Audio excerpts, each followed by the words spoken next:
good morning, good afternoon, good night, whatever it may be for you at this time. I have my heater going here because it's freaking cold, so I'm gonna keep it going. My apologies.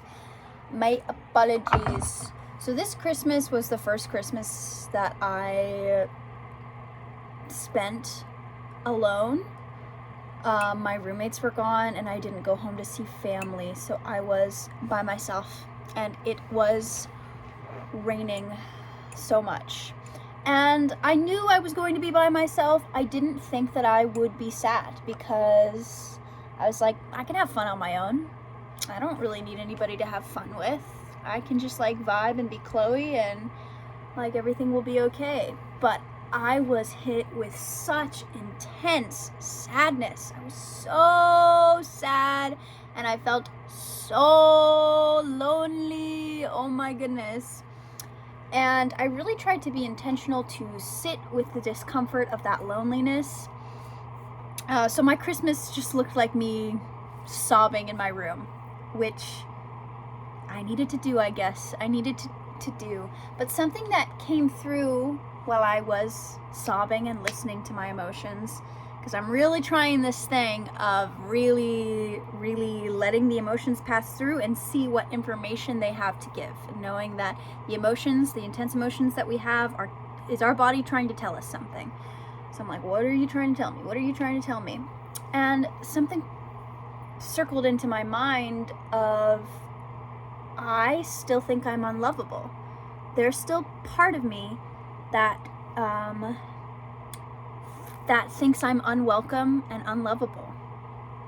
And I really reflected on that, on all the ways that I have discluded myself and counted myself out from social situations, from receiving love, from receiving in general, because of a deep unconscious belief that I am unlovable, or there's some part of me that makes me unlovable. And I could see it in that moment there, like this intense loneliness that I was feeling. I for sure could have called someone, but I didn't, and I didn't want to. I didn't want to burden someone with my emotions. I know if they were a real friend, it would not be burdening them. And I know when my friends call me and they're emotional and I have, time to receive, it's not a burden. It's not a burden. But I made myself in my head so different and special that I consider myself not worthy of my emotions being listened to by an outsider, or really letting people fully in. I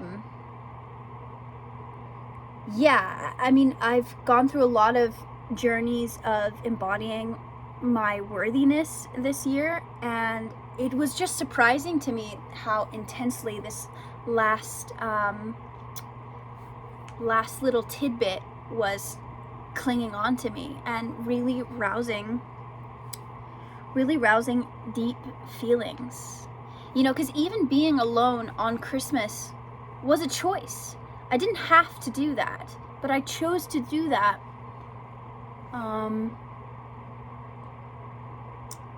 So I'm going into this new year with the intention of releasing any last ideas that I'm unlovable in any sort of way.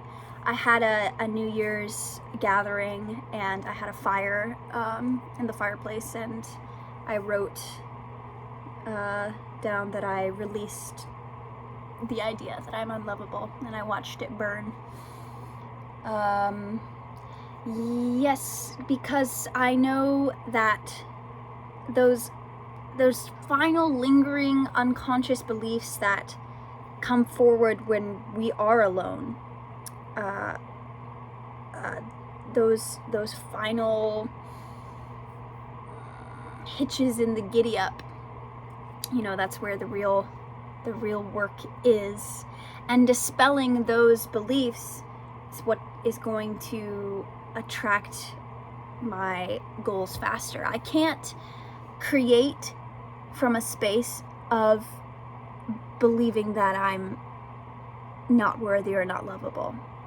It just really surprised me that that was still something echoing, and I hadn't put a conscious label to it. I could see all the behavior that,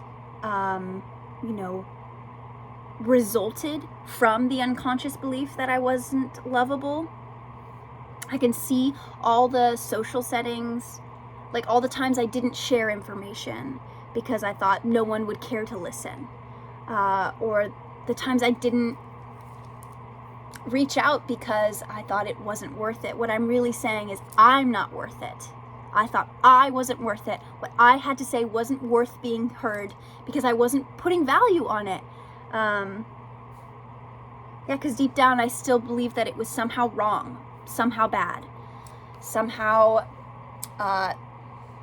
not worthy of being seen. And I've had this whole obsession with being understood for most of my time on this earth.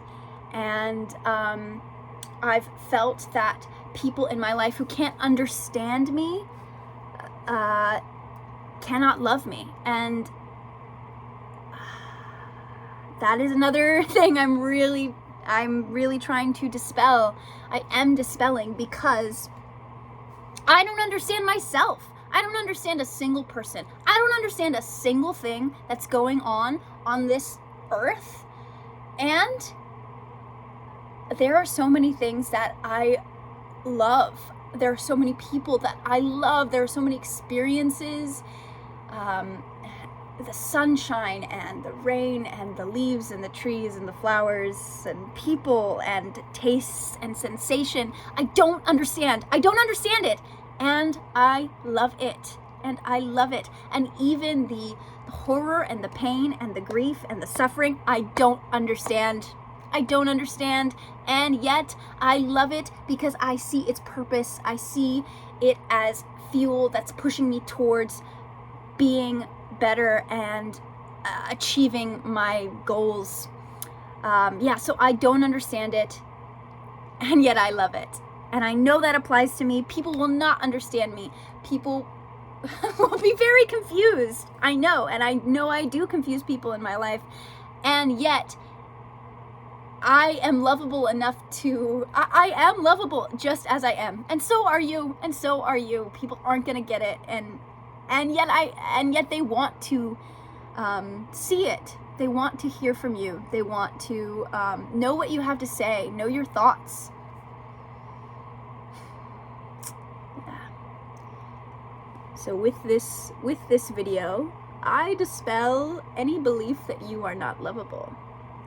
I'm taking any thoughts that you think, that make you think that any part of you is unlovable, especially anything tied to your emotions, your rawness, your vulnerability, your weaknesses. None of that makes you unlovable. None of it. Yay!